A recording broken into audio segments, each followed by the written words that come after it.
Chanté, back with another episode chatting with Chanté. How in the world are y'all doing? Me, I am doing fabulous. So as y'all can see from the thumbnail and the title, we're going to be chatting about books. Finally, I know it's been a minute since I've done a sit down chit chat book talk video, but baby, we're back, okay? So I'm going to run y'all through the couple books I've read thus far that I really enjoyed, some new books that I picked up, and the book that I am currently reading that has had me in a chokehold already. So if y'all are interested, make sure you like, comment, subscribe, hit the bell so you're notified when I drop a video. Grab your snacks, grab your drinks, prop your feet up, and let's get it, let's go. So starting off with the first book that I read back in January, Tabitha Brown's book, I Did a New Thing, 30 Days to Living Free. Let me tell you how much I absolutely love this book. Listen, if you've watched any of my book reviews, recommendations, anytime I am able to recommend Auntie Tab's book, Feeding the Soul, I will make sure I do it. It's full of gems and wisdom, love, humor, and this is no exception. So if you follow Auntie Tab, then you know she's talking about doing a new thing in her 30-day challenge of doing new things each and every day, right? So this is something that she started back doing years ago, and now she turned it into an actual challenge. So back in January, you know, I read this book and I also did a new thing challenge. Basically, every single day I did something new and was intentional about doing it, which was the whole premise of this whole, you know, thing. So this book was amazing. So every time she did something new, she documented it and told us how it made her feel, what she learned from it, how it was, and she also included stories from other people who were doing new things in their lives as well. So like the first book that she wrote, Feeding the Soul, this book is also filled with humor and love, jokes, wisdom, and these are books, like she writes books that you don't just read one time and that's it. I've said this so many times, but she writes those books where you read it the first time and you grab some things, you know, resonate with some things, and then you pick it up again a little bit later and you relate to something else that you didn't relate to at first, or you understand something a little bit more, you know, can relate to something a little bit more. So I absolutely love her books. This was amazing and a great way for us to be intentional on doing something new every single day. So whatever you did new, it didn't have to be anything extravagant and huge. Some things could have been, but just being intentional with doing one small new thing that you haven't done before. So it could be wearing your hair a different way, trying a new makeup trick, or wearing a color that you don't often wear, you know what I'm saying? Or it could have been something that you haven't done in a very long time that feels new, and you kind of just reflect on it, how it made you feel, any lessons that you learned, and all that good stuff. So everything that I did in January, I made sure I documented it on a good notes page, you know, a document, so that way I could go back and read it. And it was really fun, and it just, you know, made me want to be intentional with trying new things, right? So it was really great. If you haven't picked this book up, I would highly encourage you to pick up all her books, okay? If Tabitha Brown wrote the book, best believe I'm going to get the book, okay? So I absolutely love this. I would recommend it, and it was great. So the next book I read was actually on my Kindle, on Kindle Unlimited. Y'all know this is like my best friend, okay? So I read The Girls in the Cabin by Caleb Stevens, a psychological thriller. The thriller genre has taken your girl by storm since last year. It had me in a complete chokehold, and I absolutely love it. So this book is about a man. He's a single father, recently widowed, and he's with his two daughters, okay? One is like early teenager and the other is a little bit younger. So he's trying to rekindle their relationship, this one last attempt to bring them closer together due to the passing of their mother, his wife, right? Ever since her passing, things have been kind of, you know, rocky. You know, they're missing their mother, he's missing his wife, of course, and there were other things that kind of pulled apart the relationship, especially between him and his oldest daughter, right? And they do reveal all of that in the book. But they are on this hiking trip because their mother, you know, always took them hiking. That was her thing. So he was like, okay, we could do this, and that could, you know, bring us closer together, right? So they're on this hiking trip, and it's just not going well at all. And of course, it's storming. They got to hurry up and get to shelter. It's cold, all different types of stuff. And so the older sister is supposed to be watching her younger sister, but the younger sister runs off and she gets lost and she ends up hurting herself. So they have to find her before it gets too dark, it gets too cold, and make sure she's okay. So that's the first part of this, right? And then they eventually find shelter at this cabin, you know, further out. And they get there and things are okay at first, but then they realize, oh baby, we may have been safer out there in the blizzard than we are in here. All these little weird things are starting to happen, and it's real eerie, and it's like, okay, can we trust this person? What's going on? And what I enjoy about this book is it's told in two different tenses, right? So we have the past tense, and we get introduced to this young girl, you know, what it was like for her growing up with her parents in this area, and you know how she was growing up. And then we have the present tense with the dad, his daughters, and the woman that they meet in the cabin. So it's a whole bunch of stuff going on, but it all makes sense when it makes sense. And as I was reading, especially during the past tense portions, I was trying to put my finger on something and I couldn't get it, but when it was making sense, like as the story was going on, I was like, oh, it's one of them situations. But it kept me guessing. It was really good. I enjoyed it. I love the pacing of it. This is my first Caleb Stevens book, but I do plan on reading some of his other work, so that's really great. I love, you know, getting to know new authors. So yeah, if you want to check that book out, if you're into thrillers, then I would check that out on Kindle Unlimited. So next up, I'm going to talk about the books that I just recently purchased. I got a few of them here recently. So these first two I'm going to talk about are actually kind of similar in some ways. They're both set in like England. They're both YA novels, which I don't really read that many YA novels. One that I read last year, if y'all remember, Love Radio. That is the cutest book in the world. Like, I absolutely love that book. Okay, so I was like, well, let me check these out. Now, these aren't fairly new. I mean, they are newer, but you know, they've been circulating around Book Talk, BookTube, Bookstagram, like they've been talked about heavily. So this book here is Honey and Spice by Bolu Babalola, and I pray I said that correctly. If not, I'm so very sorry. But I've seen mixed reviews about this. I'm not gonna lie to you. You know, one review, this person loves it. The next review, they're not really a fan of it. So it's kind of, you know, 50-50. You know, from what I've seen. But basically, this is set on a college campus in southern England. So we have one of our main characters, Kiki, and she is, you know, the host of this radio show, Brown Sugar, and she's giving out this love advice, how to avoid situationships. All these boys are F-boys. Stay focused on yourself, sis. We ain't got time for these players. You know, that's the energy our girl Kiki is exuding in this book. Then we have this new character, or this new person on campus, the other main character, Malachi, and you know, all the girls are like, oh, he fine, baby. Kiki, keep talking, but girl, he fine over here. And she's looking at him like he's the exact type of dude I'm telling y'all to stay away from. Now, mind you, he's new. She don't know him, okay? But she already has this preconceived notion about him. She labels him and judges him right off the bat. And so she's saying all this stuff, and then come to find out they end up kissing in front of everybody. And they like, well, girl, what kind of hypocritical stuff is this, you know? So they end up in this fake dating situation to kind of save face, right? So we got this headstrong, hell-bent girl on, you know, who gives advice and, you know, how to stay away from the F-boys.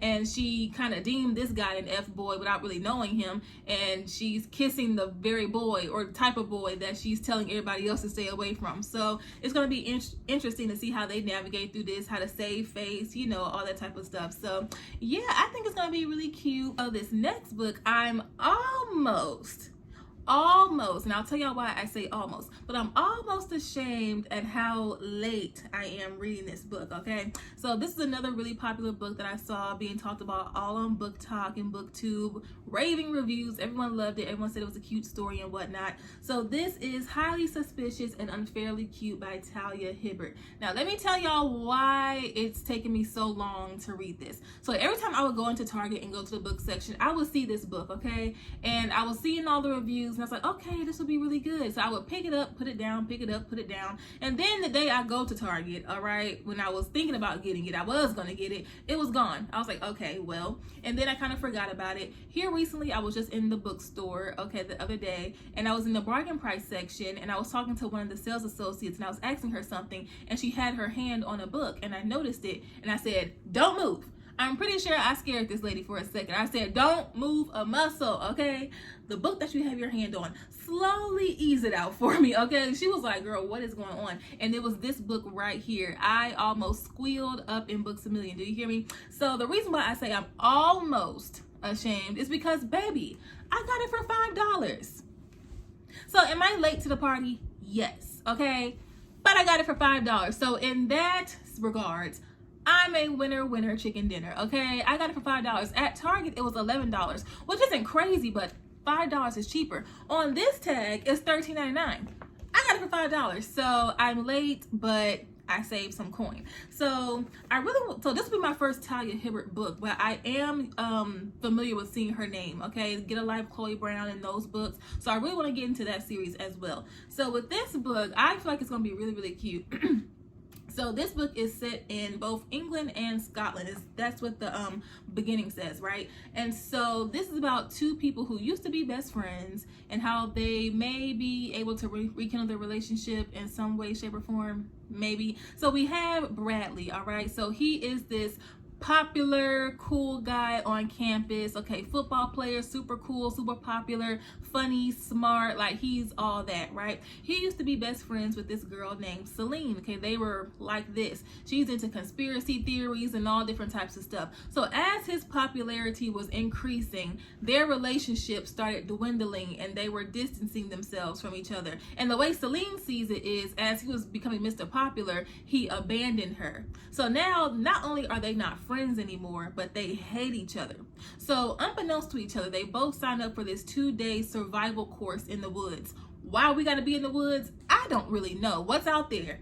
What do I need to be in? Like, no ma'am, can we? No. But anyway, so they are both in this program or the survival course in the woods for 2 days. So it's kind of like this forced proximity situation where two people who used to be best friends, who now hate each other, are forced to be with each other and help each other out and talk and all that type of stuff, and see maybe they can, you know, rehash things and rekindle their friendship. Maybe there's some love that, you know, was underlining the whole time that might get brought to the surface. We don't know. Or has too much time and tension passed to where we can never be, you know, rocking with each other the same way. So I'm very interested to see how this story unfolds. And again, everyone said that this book is super cute and they loved it. So I'm all for the cute fluff stuff. I love it. So I'm actually very excited to read this. So if you've read it, let me know how you like it. But yeah, y'all, that's why I said I'm almost ashamed at how lit I am. But for $5, I ate that up.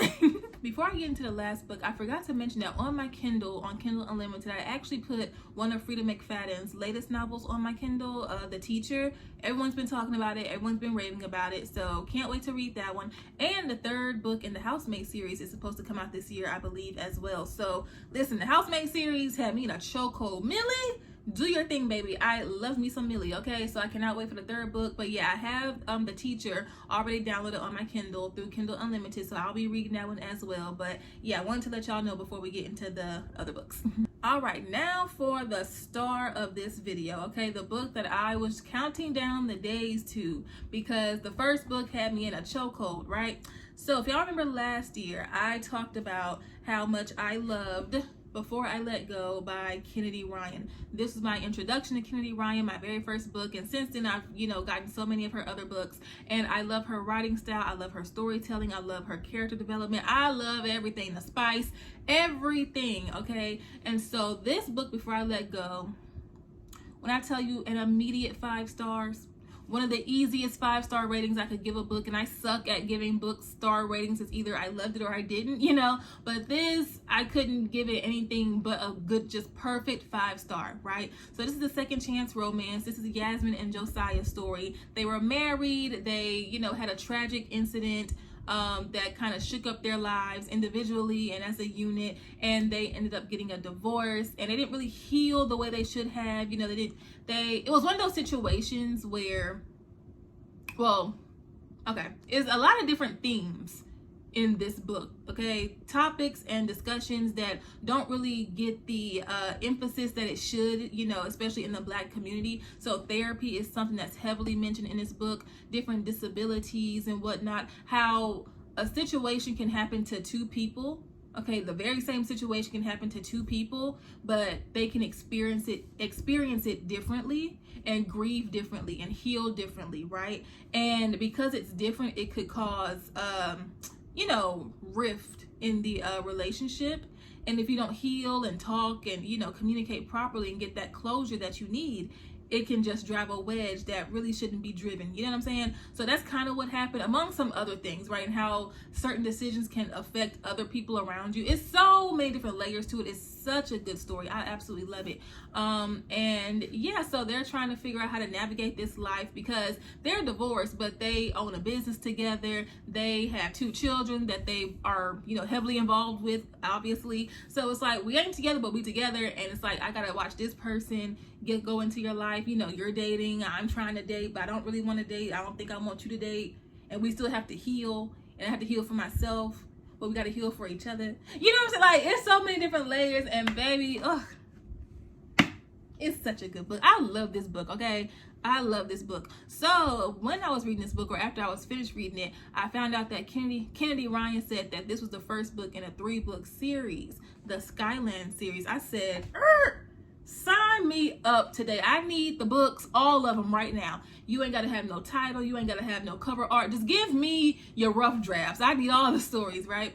So the Skyland series, the reason why it's called the Skyland series is because Skyland is the neighborhood, the community, the area in which these characters reside. They go to school here, they go to work here, they live here. So Skyland community in Atlanta, right? So this is Yasmin and Josiah's story. And in this book, we got introduced, we got introduced to Yasmin's 2 best friends, Soledad and Hendrix. Love them, okay? So the way Kennedy kind of set it up, especially with Soledad, is we kind of got a little glimpse as to what was going on with her life, Soledad's life, and her husband and her children. And it was kind of setting it up like in a way like, okay, what's going on with them? Like, I don't know if I like her husband. What's really going on? So then when she said that the next book was Soledad's story, give it here. So last week, all right, the second book, which is Soledad's story, came out. This could be us. Let's get into the artwork for both of these books. Are y'all kidding? Like, girl, the artwork, I absolutely love it. So I am, as you can see, about halfway or almost halfway kind of into it. And when I tell you this book, Kennedy came out the gate swinging. Page 1, chapter 1. I said, can we like get comfortable first before you just come doing that? But I'm not complaining, baby, because it didn't start off real fast and slow down. No, it's been accelerating, but it's not rushed or anything. It's just the pacing of it is so perfect. Oh my gosh. So again, this is Soledad's story. So Soledad, she's married to this man named Edward, and at first all is well, right? But Edward, and as we got a glimpse of him in this book, he has like some controlling narcissistic tendencies to himself, and it's just like, you're not all that, okay? You're not all that. Yeah, you work at this fancy company, and you know, we have a nice little lifestyle with our 3 girls, but you're just doing too much. You know, like, for example, this ain't a spoiler because again, it's like literally the first page of the book, but basically they're on their way to this big company party, you know, for his company, right? And so he's one of the type, I want you to wear this dress because it's not too revealing and we can make a good impression and you can, you know, but it's like, sir, you not all that. You need to relax, okay? And she's just like, you know, they haven't been intimate in a while, so that's causing a little, you know, chaos in the relationship. And so I'm not gonna lie to you. After the little interactions that we had, because, you know, we didn't really get like in their home life, you know what I'm saying, with Soledad and Edward in the first book, but the social interactions where we kind of saw a little bit, it was like, Soledad, stand up, say something. Like, you gonna let him just walk off? Oh, okay, you know. So I was kind of going into this book like, Lord, he gonna be just crazy and she not gonna be saying nothing. Like, Soledad, stand up. But when I tell you Soledad shut me and him up, I said, baby, I love Soledad. Baby, she ain't the one. She ain't the one nor the two. You ain't finna be up in her face acting crazy. You ain't gonna talk to her any kind of way. She gonna nip that in the bud so quick. I love Soledad. I love her. And I feel like so many women, especially men as well, but you know, women can identify with Soledad, you know, and I can't relate to her in the regards of being married and being a mother just yet, but she gives so much of herself to everyone around her, okay? A devoted wife, a determined mother, and, you know, daughter and sister and friend, and, you know, she volunteers at her daughter's school and she's doing this, that, like, she's holding it down. Do you hear me? Holding it down. And it's like, Soledad, when are you gonna take some time to give and pour into yourself, right? And you want that for her, right? Not in a selfish way, but you deserve, like, you give all of yourself, not even just a big chunk, but you give all of yourself to everyone around you. You deserve to love on you, right? And you got to get rid of this man over here because he's doing too much. It's like, Edward, you got issues that you need to worry about. If you read, you know, at least the first few chapters, you already know what I'm talking about. Like, sir, because if you read the first chapter, let me just say this. I'm not going to spoil it, right? But like I said, they are in this rocky place in their marriage, right? He says it's because he's stressed at work or whatever, and they haven't been intimate, right? And she brought that up, and I'm not gonna say what he said, his reason and his excuse was. You see, I'm closing my eyes because I'm just like, sir, what? Like, the reasoning that he gave, the amount of gall, nerve, and audacity that this man had early on. It's like, do you not see Soledad? Are you not seeing her? And the way she's described, baby is fine. Do you hear me?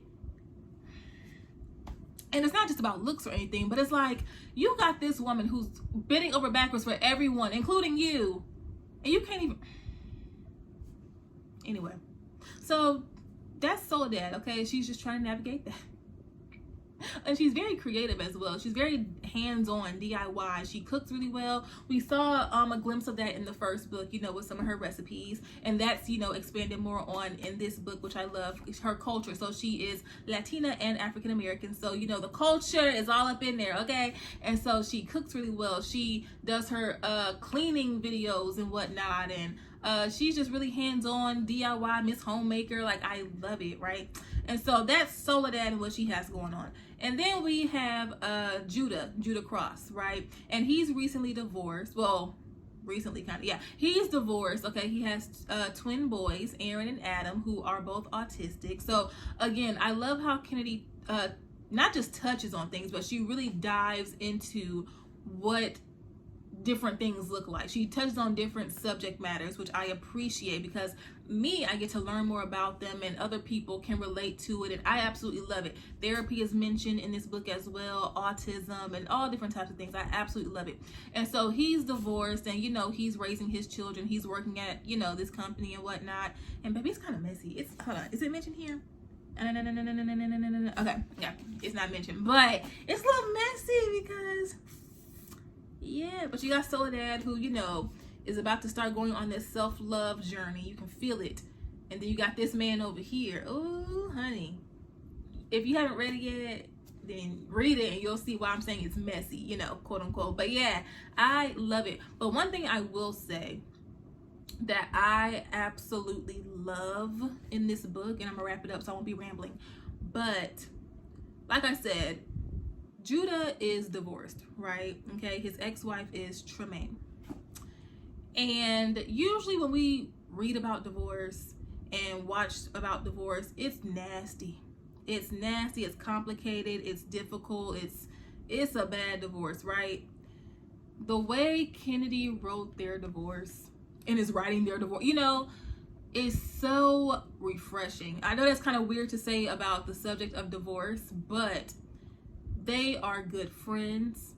They look out for each other. They work well together. They're divorced, like their actual divorce, because I'm talking about post-divorce and how they're interacting with each other now. But even when they were in the midst of it and figuring things out, it was so amicable. It was calm. It was, I want the best for you, you know, all that type of stuff. Like, and it wasn't just for their children, even though that's the main focus. But when they got divorced, their boys were 12, and now fast forward 3 years later, they're 15. So it wasn't like, oh, let's just stay together for the kids or do this for, you know. It was so refreshing, okay? And they're friends. Like, they love, like, there's love there, but not like in love romantically, like, you know, but there's so much love there, okay? They all hang out. Tremaine has now since remarried. This may sound like a spoiler, but you know, it's really not. But it's really not a spoiler. But I'm just, you know, saying how Kennedy really took something that usually has a negative connotation, and she made it like a breath of fresh air in some regards, right? They work well together as co-parents. Tremaine has since remarried to another man, and Judah in his like internal dialogue was like, they are like perfect for each other. Like, they work really well together. I'm really happy, right? She's trying to set him up with somebody. Like, it's really fun. They all get along, and the people that they are bringing into their lives romantically are, you know, have the same regards for their sons. They want the best. Like, it's so healthy. Like, that's just the word. It's so healthy. It's so healthy, and I love that so much. I really do. I really do. That's not something that I, just that went unnoticed for me. Because again, when we read about the subject and the topic of divorce, it's a bad divorce and it's this, that, and the third. It's like they came to a healthy mutual understanding. There's love here, but it's not the type of love that, oils the wheels of a marriage, right? And I love you. I want the best for you. We still gonna work together, work well together for our children, and we're gonna work this out, and it's all good, right? Like, I love it. It's so good. And even the community in these books are just chef's kiss, because with Soledad, she has her sisters and she has her sisters, okay? Meaning she has her biological sisters, okay? And though they don't live in the same place, ride or die, they make her laugh, they make her feel good. She has great memories with them. They're super close, right? No jealousy, no family drama, okay? And then she has her sisters, which are Yasmin and Hendrix, her best friends, and they will do anything for her. She'll do anything for them. It's such healthy relationships in these books. Deja, if you read this book, that is Yasmin's oldest daughter. She's best friends with Soledad's oldest daughter, Lupe. They're best friends. Oh, it's so beautiful. It makes me emotional a little bit because I love community and camaraderie. I love it. Oh, I'm about to cry. All right. It's such a good sensation. I don't know how else to explain it, but yeah, y'all, I'm going to continue reading this to see how this all unfolds. But baby, one thing Candy gonna do with these books, she gonna build up that tension, baby. Oh, she gonna build it up. Not too slow to where it's like, okay, let me fast forward so we can get some action. No, she gonna give you just enough. Oh, I can't wait for them to, I can't wait for Soledad to get her back cracked. There, I said it. I'm gonna say it again. I cannot wait for Soledad to get her back cracked. She deserves it. Let's just say that, okay? Great. But yeah, let me go on here off of here before I keep cutting up. But yeah, y'all, I am loving this book so far. So if you've been reading it, if you've read it already, please put your thoughts down below. And one thing about this book, one more thing, and then I'm gonna be going for real. Because I was looking on Twitter to see, what other people were saying about it without giving too much away. And this one woman, she read it or was reading it, and she basically summed this up perfectly, right? She said this really isn't a story about a man, like a love story between a man and a woman, even though that is an element in this book, but it's more so about a love story, between a woman and herself, basically, like the love that she's giving to herself, pouring into herself, self-love, self-dating, all that type of stuff, a healing journey. It just don't get no better than that. Like loving on yourself, and oh yes, and then with this fine man too. I know that's right, and I cannot wait to get into Hendrix's story, because baby, Hendrix is funny. She got money. She's stylish. She's that girl. She's ride or die. I love Hendrix. Oh my gosh. But yeah, y'all, this could be us. I'm already rating this a 10 out of 10, and I'm only this much into. I can already tell it's gonna be another 5-star. I'm just saying. But yeah, y'all, these are the books that I wanted to discuss with you all today. Okay, the books I've read, the books I just got, the book that I'm currently reading. And if y'all have any suggestions of books, because y'all know I'm reading all different types of genres these days, which I am loving. So if y'all have any suggestions of books or any books that y'all want me to read, that's what I just said. I said the same thing in 2 different ways. But yeah, any suggestions or whatever, then please put them down below so we can chat about them. And I will catch y'all on the next video. I love y'all. Bye.